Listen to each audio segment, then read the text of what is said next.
Breaking news from Juba. The South Sudan People's Movement, Army, SSPM, has officially rejected the ongoing trial of First Vice President Dr. Riek Machar and 7 other SPLM AIO leaders, calling it politically and tribally motivated. This is Naath Global News, bringing you the latest and most reliable updates from South Sudan and beyond.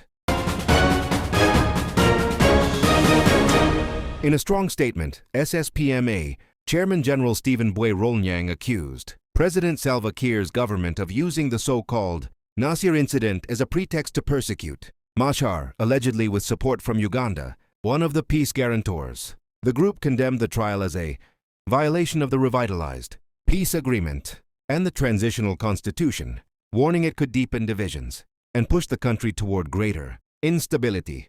SSPM distanced the SPLM AIO from the White Army, describing it instead as a community-based defense force of newer civilians. The movement shifted blame for ongoing violence onto government forces, citing atrocities by the SSPDF and failures to implement security and governance reforms.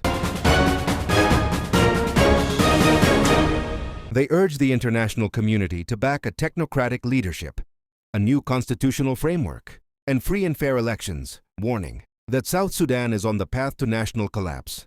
Meanwhile, in Jonglei State, intellectual youth groups from Yerol East and West have issued a 72-hour ultimatum to Governor Dr. Riek Machar, demanding the release of militia commander Majak Kondok, who was detained by members of the Red Belt movement in Bor.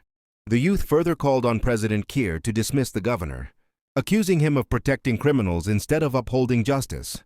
Back in Juba, the 5th session of the so-called Special Court for the Nasir Incident was held today, October 1st at Freedom Hall.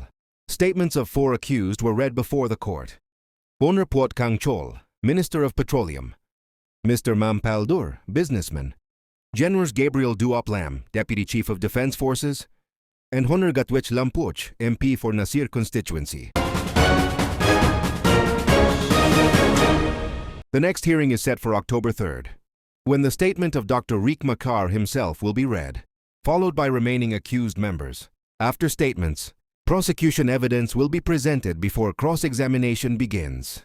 In a related development, defense lawyers Warnyang Kiir Warnyang Endeng John Deng have been reinstated to Machar's defense team after being suspended in September for failing to renew their bar licenses. The opposition continues to denounce this special court as illegitimate, calling it a political witch hunt against the SPLM AIO. Calls for the unconditional release of Dr. Riek Machar and his colleagues are growing louder, both inside South Sudan and abroad. Thank you for watching Naath Global News. Stay tuned for more breaking updates.